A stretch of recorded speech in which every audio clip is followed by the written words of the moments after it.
वैष्णवजन स्पंदन गांधी विचार के। નમસ્કાર. વૈષ્ણવજન સ્પંદન ગાંધી વિચાર કે ગુજરાત વિદ્યાપીઠના પોડકાસ્ટમાં આપ સૌનું હાર્દિક સ્વાગત છે. દર અઠવાડિયે આપણે જે જુદી વાતો કરીએ છીએ એમાં આપણે આપણી રોજબરોજની વાતો કરીએ ત્યારે આપણને એમ થાય કે આપણે આપણું જીવન એવી રીતે ગોઠવ્યું છે કે આપણને થોડા દિવસો થાય એમ થાય કે કઈ તહેવાર આવવો જોઈએ. આપણે ભારતીયો ઉત્સવ પ્રિય છીએ અને આપણા તહેવારો આપણી સમગ્ર સૃષ્ટિને આવરી લેવા છે. આપણા કોઈ પણ તહેવારોને આપણે યાદ કરીએ તો માત્ર મનુષ્ય જ નહીં, આપણી સાથે આપણા પશુ પંખી બધા જોડાયેલા છે.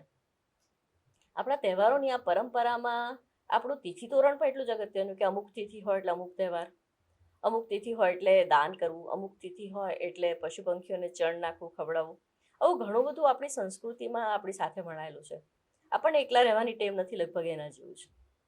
તહેવાર પ્રિય ભારત દેશમાં કેટલાક તહેવારો એવા પણ છે કે જેમાં આપણો આનંદ આપણી આસપાસ રહેતા પશુ પંખીઓ માટે બહુ દુષ્કર બની જતો હોય છે. આપણા માટે આનંદ હોય પણ બીજા માટે એ કદાચ મૃત્યુ સમાન પીડા આપનારો પણ હોઈ શકે. વધારે આ પ્રશ્નને ગૂંચવા કરતાં હું સીધી જ એ વિષય પર આવું કે જે વિષય પર આપણે આજે વાત કરવાની છે. આપણી ઉત્તરાયણ, આપણો તહેવાર, હવામાનના આધારિત તહેવાર, આપણો સામાજિક તહેવાર, આપણા સમગ્ર પર્યાવરણને આવરી લેતો તહેવાર. ઉત્તરાયણ સાથે ઘણી બધી વાતો જોડાયેલી છે, પણ ઉત્તરાયણ અને પશુ પંખીઓ એ અંગે સીધી જ વાત કરવી હોય તો આપણે જીવદયા ટ્રસ્ટના ટ્રસ્ટી શ્રી કાર્તિકભાઈને યાદ કરવા પડે. સ્ટુડિયોમાં આજે આપણી સાથે છે કાર્તિકભાઈ. આપણે એમનું સ્વાગત કરીએ. નમસ્કાર. કાર્તિકભાઈ, 35 વર્ષથી આપ આ ક્ષેત્રમાં છો અને પક્ષીઓ માટે, પ્રાણીઓ માટે કામ કરી રહ્યા છો. ઉત્તરાયણના સંદર્ભમાં જ સીધી વાત કરીએ તો આપણા તહેવાર, આપણું જીવન, પશુ પંખીઓનું આપણું મહત્વ, આના વિશે આપ વાત કરો. ખાસ કરીને હું અમદાવાદમાં જીવદયા ચેરિટેબલ ટ્રસ્ટ કરીને પક્ષીઓ અને પ્રાણીઓની હોસ્પિટલ જે અનાથ હોય એના માટેની અમે ચલાવી રહ્યા છીએ. અને પક્ષીઓનું મહત્વ, હું નાનપણથી જ પક્ષીઓ મારા પ્રિય છે. અને માણસોની આસપાસ સમાજમાં આપણે આજુબાજુ આપણા જે નેબર ગણીએ ને તો પક્ષીઓ છે, પ્રાણીઓ છે એટલે ડોગ્સ છે. અને એન્વાયરમેન્ટ એ ધીમે ધીમે આ અર્બન જંગલની અંદર આપણે માણવું એ બહુ ધીમે ધીમે અઘરું થઈ રહ્યું છે. તો મારે એ જ કહેવું છે કે આપણે કઈ રીતે હ્યુમન અને અર્બન વાઇલ્ડ લાઈફ નું બેલેન્સ કરવું જોઈએ એ વિશે આપણે વાત કરવી જોઈએ. કાર્તિકભાઈ, એ છે કે આપણી વાર્તાઓમાં કે કવિતાઓમાં આપણે જાણતા કે સમજતા વાંચતા કે પક્ષીઓનો કલરવ સંભળાય છે અને ગાયનો અવાજ છે અને કૂતરાનો અવાજ છે, આ બધા આપણી સાથે રહેલા છે. આપણી આ અર્બન વાઇલ્ડ લાઈફ છે, એના પ્રોટેક્શનના એરિયામાં કામ કરવા માટે આપણે કેવી રીતે કામ કરી શકીએ અથવા તો લોકોને કેવી રીતે સમજાવી શકીએ? પહેલું જે કે તમે જે આપણી પૌરાણિક કથા છે કે માઇથોલોજીની અંદર તમે કરો તો મેં વર્ષોથી ગીધને બચાવવાનું કામ કર્યું. તો ગીધને અમે લોકલ જોડે કઈ રીતે એ કરીએ? ગીધ તો સફાઈ કામદાર છે, આપણું બહુ ફેમસ છે બહુ વર્ષોથી. તો એના માટેનું મારે એ જ કહેવું હતું કે જે અત્યારના જે પતંગની દોરીઓ છે એ રાવણની તલવારની જેમ આપણા ગીધને કાપી રહ્યા છે, બીજા બધા પક્ષીઓને. એવી રીતે ડોગની વાત કરીએ તો યુધિષ્ઠિરને છેલ્લે ડોગ જ સાથે રહ્યું હતું. એટલે માઇથોલોજીમાં આપણને પક્ષી ને પ્રાણી અને વૃક્ષો બી આપણે ખબર છે. દરેક માતાજીઓના કે આપણા ભગવાનના કે શંકર ભગવાનને કહો તો નાગ ગળે હોય કે માતાજીનો હોય કે સિંહ કે વાઘ ને એવી રીતે એનું ઇમ્પોર્ટન્સ એમણે આપણને કહ્યું છે કે આપણે એ લોકોની જોડે રહી અને કામ કરવાનું છે. અને આપણે બુદ્ધિશાળી પ્રાણી તરીકે એમને બી બચાવવાના છે. કારણ કે એટલા બધા પશુ પક્ષીઓ છે, 84 લાખ બધા છે જીવો. તો એનું ઇમ્પોર્ટન્સ છે, એનું બહુ મહત્વ છે કે આપણે એક વસ્તુ કહું કે અમદાવાદની પાસે, ભાવનગર પાસે આમ જુઓ તો વેળાવદર નેશનલ પાર્ક છે અને એની અંદર રેપ્ટર્સનું રોસ્ટિંગ પ્લેસ છે. તો જો એ પટ્ટાઈ કરીને છે, હેરિયસ કરીને બર્ડ્સ આવે છે, અને એ 1.5 લાખ થી વધારે તીરને એને ખાઈ જતા હોય છે. અચ્છા, ઓકે. હવે જો એની આવવાની સંખ્યા ઘટી જાય છે ને, તો આજુબાજુના ખેતરોમાં નુકસાન થાય છે. કેટલા બધા રાસાયણિક કે દવાઓ છાંટવી પડે છે, અને એ હ્યુમન પર કેવી અસર કરે. બિલકુલ. એટલે એની ઇમ્પોર્ટન્સ બહુ જ છે પક્ષીઓની, પ્રાણીઓની. પ્રાણીઓની.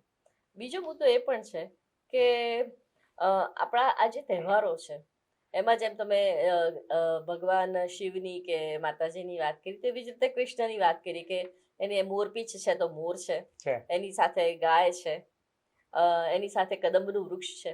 તો પર્યાવરણનું સમાનવેશી આપણું જીવન છે. હવે આ ઉત્તરાયણમાં તો ખૂબ બધા પક્ષીઓ જે છે એ પતંગની દોરીથી કપાઈ જતા હોય છે. તો આ સંદર્ભમાં, અને અગેન ગાયોને ખૂબ ખવડાવવું એ બધું પણ આપણા કલ્ચરમાં છે કે એ દિવસે ગાયને આપણે લાડુ ખવડાવીએ છીએ, ઘાસ. શું પ્રશ્નો ઊભા થતા હોય છે? હવે જીવદયા ચેરિટેબલ ટ્રસ્ટ હોસ્પિટલ ચલાવવાથી અમને ઘણી બધી વસ્તુઓ ધીમે ધીમે અમે અંદર ઉતર્યા એટલે ખ્યાલ આવ્યો કે પક્ષીઓ છે કે ઉત્તરાયણની અંદર જ્યારે આપણે નળ સરોવર ને થોલની વચ્ચે છીએ, આપણું અમદાવાદ છે, અને માઇગ્રેટરી બર્ડ્સ આવતા હોય છે. એ અમે નોંધ્યું કે જાન્યુઆરી ફેબ્રુઆરીમાં માઇગ્રેટરી બર્ડ્સની સિઝન છે. પ્લસ આપણા લોકલ્સ બર્ડ્સ જે છે, જેની હેરનરી હોય, પાણીના પક્ષીઓની હેરનરી કહેવાય છે, અને બીજા બી આપણા પક્ષીઓ છે, એ બધાના માળાની વસાહતો હોય ત્યારે એ લોકો પક્ષીઓ ઉડાઉડ કરતા હોય બચ્ચાઓને ખવડાવવા માટેનું. તો એ વખતે આ જ્યારે પક્ષીઓ જે ચાઇનીઝ માંજા છે કે કાચ પાયેલા માંજા છે, એનાથી બહુ ખરાબ રીતે ઘવાય છે. અને લગભગ અમદાવાદમાં અમારી પાસે 250 જેટલી વેરાયટીના પક્ષીઓ અમે નોંધ્યા છે, ઘવાઈને આવ્યા છે. અને જાન્યુઆરી માસમાં પહેલી જાન્યુઆરી થી 31મી સુધી તમે ગણો ને તો 4000 જેટલા બર્ડ ખાલી જીવદયા ચેરિટેબલ ટ્રસ્ટમાં આવે છે. અને આવી બીજી સંસ્થા, આવી બધી બહુ જ સંસ્થા છે જેનું સંચાલન ફોરેસ્ટ ડિપાર્ટમેન્ટ કરે છે, અને કરુણા અભિયાન તરીકે સરકાર આને ફેમસ કર્યું છે. એ આખા ગુજરાતની અંદર આવી રીતે થાય છે. તો એ એક પ્રશ્ન અમે નોંધ્યો. બીજું કે ત્યાર પછી અમને ખબર પડી કે ગાયોને, આપણું એક ઉત્તરાયણની અંદર એવું છે કે ગાયોને ઘાસ ને લાડુ ખવડાવવા. હવે લોકોને ખબર નથી હોતી, અને ગાયને રોજ એનો માલિક 2 કે 3 પૂડા આપતો હોય કે જે એનું ફીડ હોય એ જ આપે. પણ લોકો જઈને દરેક જણને પુણ્ય કરવું છે રાતોરાત, તો એ બી જઈ અને ગ્રીન ફોડર આપી આવે છે કે સૂકો ચારો આપી આવે. તો એનાથી બી એને આફડા ચડવાના પ્રોબ્લેમ. અમને 14મી ને 15મી ની રાતે અમારે ત્યાં આવો તો એવી 2 થી 3 ગાયો આવી હોય. કારણ કે બીજું કે એમને પૂરું ખોરાક તો પહેલા મળ્યો ના હોય, એટલે એમના પેટમાં પ્લાસ્ટિક હોય પાછું. એ પ્રશ્ન તો પાછો અલગ છે, જે અત્યારે હું નહીં ચર્ચા કરું. પણ પ્લાસ્ટિક વાળું હોય અને આ ઘાસ ઓવર ખવાઈ ગયું તો એને આફડો ચડે. એ આફડો ચડે એટલે એનાથી બી ઘણી ગાયોના મૃત્યુ થતા હોય. તો આપણે એ સમજીને લોકોએ એનું ગોઠવણ કરવી જોઈએ. ખાસ તો ઉત્તરાયણના સંદર્ભની જ વાત કરું કે જે આપણે જેમ કે વ્હીકલ પર હોઈએ તો આપણે તો લોખંડનો વાયર લગાડીએ છીએ આપણું ગળું બચાવવા માટે, પણ પક્ષીઓ પાસે તો આવી કોઈ વ્યવસ્થા નથી, એમને આ અંગે કોઈ જાણકારી પણ હોતી નથી. અને સૌથી વધારે તો પક્ષીઓને નુકસાન થાય છે. તો આ અંગે તમે શું કહો છો? જો મારું એક માન્યતા એવી છે કે પક્ષીઓની ઇમ્પોર્ટન્સ બહુ છે આપણે ત્યાં. અને પક્ષીઓ જ્યારે મેં કહ્યું કે માળાની સિઝન હોય તો એ સવારના વહેલા ઉડીને એના બચ્ચા માટે ખોરાક લેવા જતા હોય. 9 થી તમે સવારના 6 થી 11 નો ટાઈમ એવો છે કે જ્યારે પક્ષીઓની ઉડાઉડ વધતી હોય, અને સાંજનો સંધ્યાકાળનો ટાઈમ. હા, તો એ સમય દરમિયાન જો ઓછા પતંગ ચગે, કાં તમારા પતંગ ચગાવતા હોય ને તમારા દોરીની અંદર તમને એવું લાગે તો તમારે નુકસાન બહુ જવાનું નથી, તમે દોરી તોડી કાઢો તો પક્ષી બચી જાય. અને તમારે ત્યાં આજુબાજુ ઘવાયેલું પક્ષી હોય તો પાસેની કોઈ હોસ્પિટલમાં લઈ જાઓ. તો આ બધું સમાજમાં આપણે કરી શકીએ એમ છે.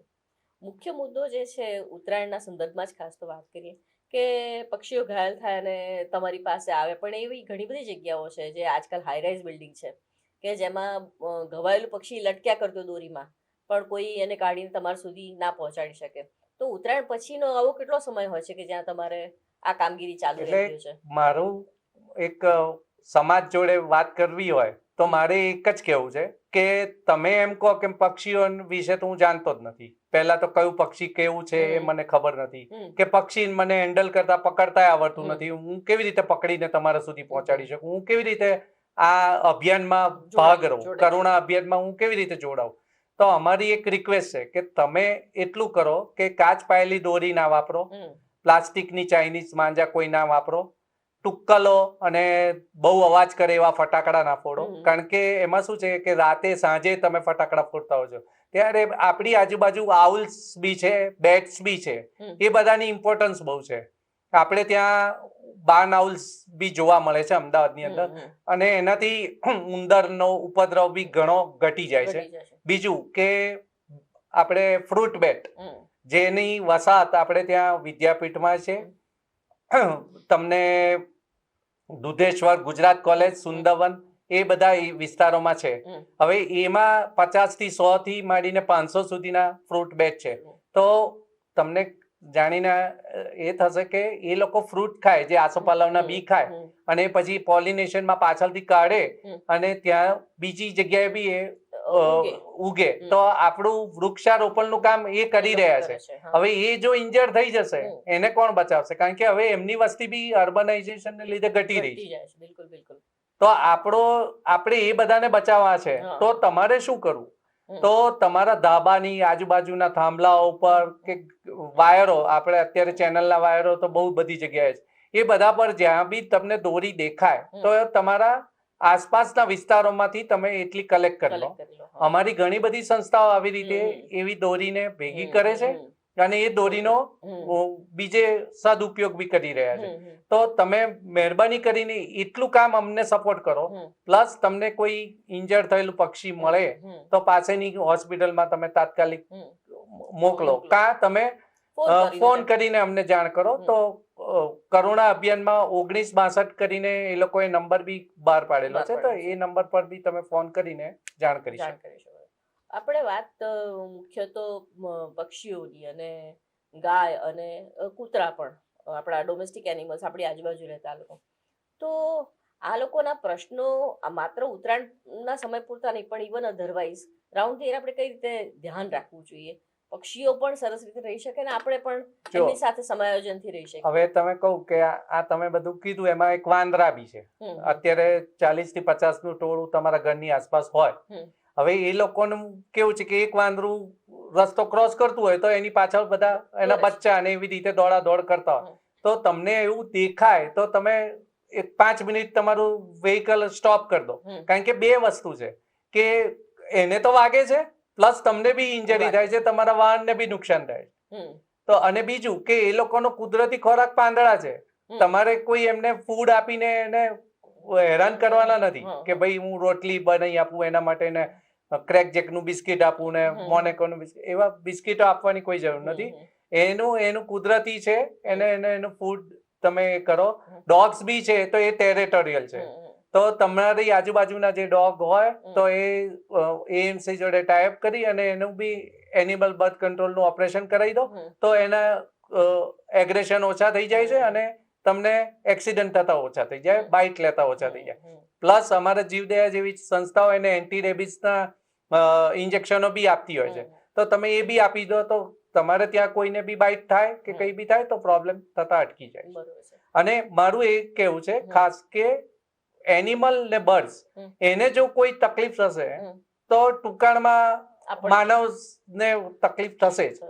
કોઈ પક્ષીને તમે એમ જોશો કે નુકસાન થયું છે, એન્વાયરમેન્ટને પહેલું નુકસાન એને થાય છે. હવે એ નુકસાન જો થયું તો થોડા વખત પછી આપણને થાય, અને એ લોકોથી જો એ લોકો સ્ટ્રેસમાં આવશે તો ઝૂનોસિસ, બધા જે રોગ છે એ રોગ થતા બી વધે છે. કે તમે આ જે કોરોના છે એ કે એન્થ્રેક્સ છે, એ બધા રોગ આવી રીતે જ ફેલાયેલા છે. તો આપણે એ બહુ જ સમજવાની જરૂર છે કે એ લોકોને તકલીફ ના પડે. એનિમલ વેલફેર એ બહુ મહત્વનો મુદ્દો છે. મને અત્યારે ચકલીઓ યાદ આવે છે. તો તમે કીધું તો ચકલીઓ તો અમદાવાદમાંથી જતી રહી, તો એ પણ કોઈ આવા જ કારણોસર જતી રહી? એના મુખ્યત્વે 2-3 એમનો ખોરાક જે પહેલા આપણે આપતા કે ચકલીને ચણ આપતા, એ તો હવે કોઈ બહાર મૂકતું નથી. પ્લસ તમારા મકાનો હાઈ રાઈઝ થયા, પ્લસ એના કોઈ વેન્ટિલેશન તમે રાખ્યા નહીં. બહારથી ચકલીનો માળો પહેલાના જમાનામાં તમારા દાદીને કે દાદાને પૂછો તો પંખાના ઉપર કરે કે ગોખલાની અંદર કરે તો એ ગોખલા સિસ્ટમ જ જતી રહી. આ ચકલીના માળાની જોડે આવી રીતે આઉલ બી બખોલમાં કરતા હતા. તો એ બધી ઘરની અંદર એવી કોઈ જગ્યા તમે રાખી જ નહીં. બીજું કે રોડ ને પાણી જવાની કોઈ જગ્યા તમે રાખી નથી. નીચે રોડ ને પથ્થર ને પેવમેન્ટ નાખી દીધા. તો એ લોકો એની ધૂળની અંદર નાતી. ચકલીઓ રોજ તમે જોશો ને તો એ ધૂળમાં જઈને આળોટે, એટલે એની ઉપરના રહેલા બેક્ટેરિયા ને એ બધા મરી જાય. અને એને એટલે એના બીજા ડિસીઝ થવા માંડે, બીજા કારણો થવા માંડે. તો તમે નાની નાની વસ્તુમાં જો તમે એક જીવ પ્લસ તમારા ઘરની અંદર પેસ્ટિસાઇડ તમે નાખવા માંડ્યા ગાર્ડન્સ ની અંદર, તો એનાથી થતા મોર બધાના ઘરે આવે છે. મોર છે, ચકલી છે, એ જે જીવાતો ખાતી એમાં એ રોગ થાય છે, એને કેમિકલ વાળા થઈ ગયા. તો ઘણા અમારે ત્યાં મોર એવા આવે છે કે ફોરેસ્ટ જીવ વાળા અર્ધ બેભાન હાલતમાં આવે. ચકલીઓ તો બચારી નાની હોય એટલે એને તરત અસર થાય. તો કેમિકલ વાળું વસ્તુ એટલી બધી મળવા માંડી કે એ લોકોના ખોરાકમાં એ આવવા માંડે, એના લીધે જીવાતો મરવા માંડી. બાનાઉલ છે તો તમે ઉંદર મારવાની દવા આપો તો એ ઉંદર ખાય તો બીજા દિવસે ઉંદર અમારી પાસે, બાનાઉલ અમારી પાસે આવે તો એ ખાધું છે. તો એ સાયકલ તમે તોડી રહ્યા છો. એ સાયકલ તૂટશે ને તો શોર્ટલી આપણને કંઈક થવાનું. એ ઇન્ડિકેટર છે, પણ એ આપણે સમજવાની બહુ જરૂર છે. એક બીજી વાત છે માઇગ્રેટરી બર્ડની, તમે જે કીધી કે નળ સરોવર અને થોળની વચ્ચે અમદાવાદ છે અને એને લીધે ખાસ કરીને ઉત્તરાયણના સમયમાં પક્ષીઓનું માઇગ્રેશન પણ થાય છે અને એ જ સમયે આપણા તહેવારો પણ છે. તો એવું કંઈ આપણે શું ધ્યાન રાખવું જોઈએ કે આ સમય દરમિયાન આપણા તહેવાર પણ છે અને પક્ષીઓનું આવવાનું પણ છે, તો આપણે કેવી રીતે આ તહેવારની ઉજવણી કંઈક બદલી શકીએ? આપણે, હું એવું નથી કહેતો કે તમે 14-15 તારીખ આપણી ફિક્સ છે, એ તો બદલાવાની નથી. પરંતુ જે ટાઈમિંગ છે તમને એ ખબર હોવી જોઈએ કે મોડા આપણે હવે કેવું એક ફેશન થઈ ગઈ કે રાતે હું સફેદ પતંગ ચગાવું, આખી રાત આમ ચગાવું. હવે ઘણીવાર એ જે માઇગ્રેટરી બર્ડ છે એ રાતે એ લોકો ઉડીને બીજી જગ્યાએ આગળ જતા હોય તો ત્યારે એ લોકો ગવાય છે. પછી સવારના પોરમાં અર્લી ઇન ધ મોર્નિંગ અને સાંજે એ લોકોનું માઇગ્રેશન વધારે થતું હોય છે. તો એવા ટાઈમે તમારે એ જોવું જોઈએ કે મોટું ઝુંડ ઉપર ઉડે છે તો તમારે એ વખતે એ દોરીને એનો ઉપયોગ કરવાનો નથી. અને કયા પક્ષીઓ છે તમારી આસપાસ એનું બી થોડું તમને જો નોલેજ હોય તો તમારા માઇગ્રેશન સિઝનની અંદર તમે પક્ષીઓને બચાવી શકો છો. અત્યારે અમદાવાદમાં એક આઈએમ પાસે અને એક સિટી વિસ્તાર ખૂબ બધા નાના નાના જે બર્ડ છે સાંજના ટાઈમે ઝુંડમાં દેખાતા હોય છે. એ રોઝી પ્રેસ્ટર કરીને છે અને એ બધા માઇગ્રેશનમાં આવે છે અને એનું ઉડાન જે છે ને એ જોવા માટે લોકો ભેગા થતા હોય.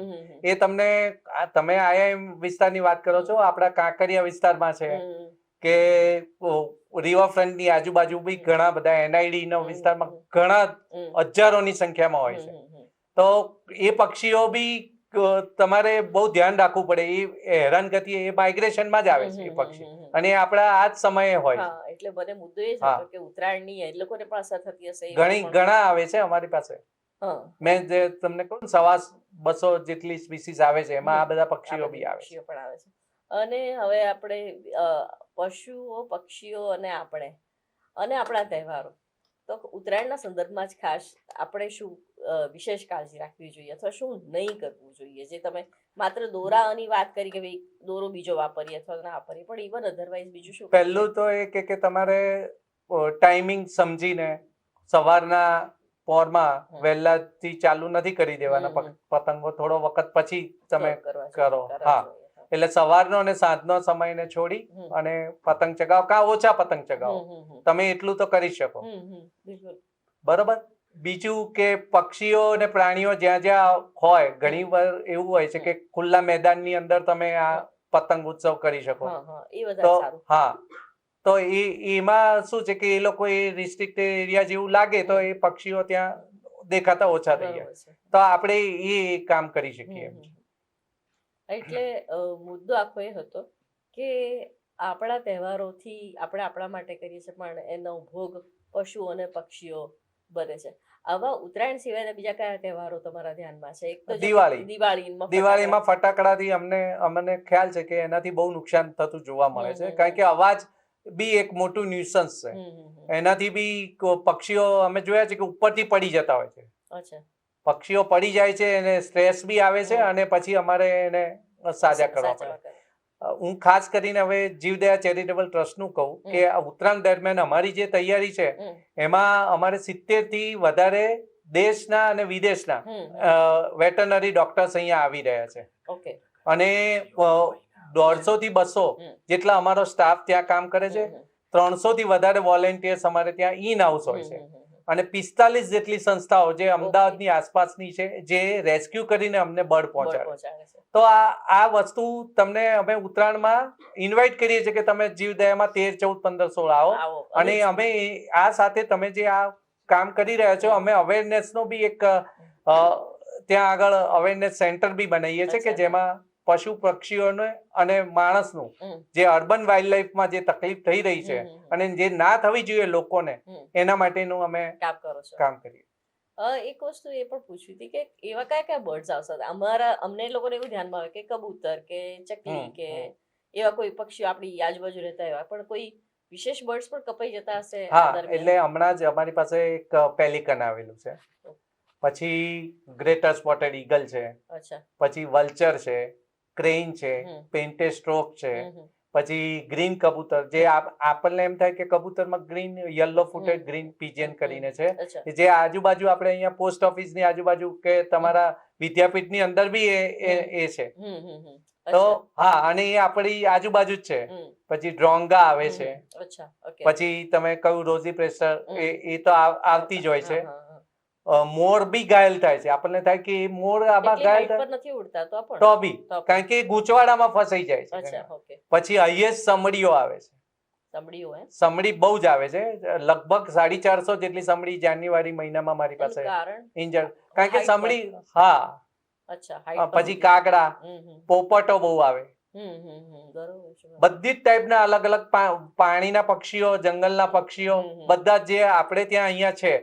બીજું કે જે બહુ રેર સ્પીસીસ છે એ બી આપણે ત્યાં આવતી જોવા મળી છે. જે રેપ્ટર્સમાં બધી જે ધારો કે શકરો છે એની ઇમ્પોર્ટન્સ બહુ છે. હવે એ પક્ષીઓ જો ઘાયલ થઈ જશે ને ઓછા થઈ જશે, કારણ કે ઓછા જ છે. પછી બાર્નઆઉલ્સ, રાતે આઉલની અલગ અલગ જાતિઓ આવે છે, ચીબરી આવે છે, તો એ બધા પક્ષીઓને આપણે બચાવવા બહુ જરૂરી છે. અને એને થશે તકલીફ તો શોર્ટમાં આપણને થવાની. મેં પહેલા કહ્યું એમ કે ફ્રૂટ બેટ એટલા બધા છે જે ચામાચીડિયા, અને ચામાચીડિયા બી 32 જાતના છે, એમાંથી અલગ અલગ ટાઈપના પીપીસ્ટેલ બેટ આવે છે. એટલે એ બધા બેટ્સ બી આપણે ત્યાં આવે છે. એક વસ્તુ એ પણ છે કે કાર્તિકભાઈ, પક્ષીઓની માનવ જીવનમાં શું ઉપયોગિતા છે એના અંગે બધાને બહુ જ ઓછી માહિતી છે. તો આના અંગે શું થઈ શકે, અથવા તો કેવી રીતે લોકોને એજ્યુકેટ કરવા જોઈએ કે આ પક્ષી નહીં હોય તમારી લાઈફમાં તો આવું નુકસાન છે? દરેક પક્ષી, પુનિતાબેન, હું તમને કહીશ કે એક પક્ષીઓની ઇમ્પોર્ટન્સ છે, કારણ કે જો એ દરેક પક્ષીઓમાંથી તમને, હવે ગીધ છે, કારણ કે મેં ગીધ પર કામ કર્યું છે, તો એ સફાઈ કામદાર છે. હવે એ મૃત એનિમલ જ ખાય છે. હવે મૃત એનિમલ એ અડધો કલાકની અંદર 30-32 વલ્ચર હોય ને તો એ સાફ કરી દે. અને જો એ ના કરે તો હમણાં જ જેમ આપણે હ્યુમનમાં કોરોના આવ્યો ને એમ એમનામાં લંપી કરીને રોગ હમણાં આવ્યો હતો. ના, ગાયો ભેંસોમાં ને એમાં, અને એ ગાયો બધી ગુજરી બહુ ગઈ. 2 વર્ષ પહેલાની વાત છે. હજુ બી હમણાં લંપી ચાલુ જ હતો, અને એ મરી જાય તો એને ડિસ્પોઝ કરવાના પ્રોબ્લેમ બહુ થયા. તો ગીધ જ નહોતા, તો ગીધ જતા રહ્યા તો એનાથી જે ડિસીઝ ફેલાય એમાં એન્થ્રેક્સ મેઇન છે, કારણ કે એમાંથી એનિમલમાંથી તમને ફેલાવાનો છે. તો એને કંટ્રોલ કરવા માટે એમની ઇમ્પોર્ટન્સ બહુ છે. આપણે આ તો મેં એક પક્ષીનું કીધું, દરેક પક્ષીઓની ઉપયોગિતા છે જ આપણે ત્યાં. અને એ નહીં હોય તો દરેક વસ્તુમાં કેવું છે કે એ લોકો જે ખાય છે અમુક, અને એના બી કાઢે છે પોલિનેશનમાં, એ બીજે ઉગે છે. એટલે એ દરેક પક્ષી પ્રાણીઓની ઇમ્પોર્ટન્સ છે જ આપણે જે કાર્તિકભાઈ સાથે વાત કરી એ વાતથી આપણે એક વસ્તુ પાકી થઈ છે કે આપણે જંગલો નથી ઉગાડતા, જંગલો પક્ષીઓ સાચવે છે, પ્રાણીઓ, પશુ પક્ષી બધા અને આપણે બધા સાથે રહીને જે કામ કરીએ છીએ એ કામ આપણે નથી કરતા. ધરતી માતાએ આપણને એક કામ સાથે મોકલ્યા છે. આપણે નવા જંગલ ના ઉગાડી શકીએ પણ પશુ પંખીઓને તો ડેફિનેટલી સાચવી શકીએ.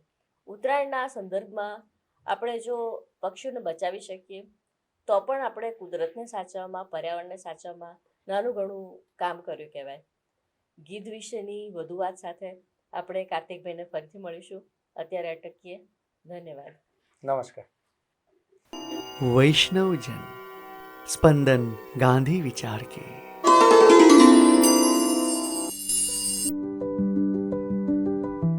ગુજરાત વિદ્યાપીઠનું વૈષ્ણવજન સ્પંદન ગાંધી વિચારના પોડકાસ્ટ વિવિધ ક્ષેત્રના તજજ્ઞો સાથે સાર્થક સંવાદ કરે છે.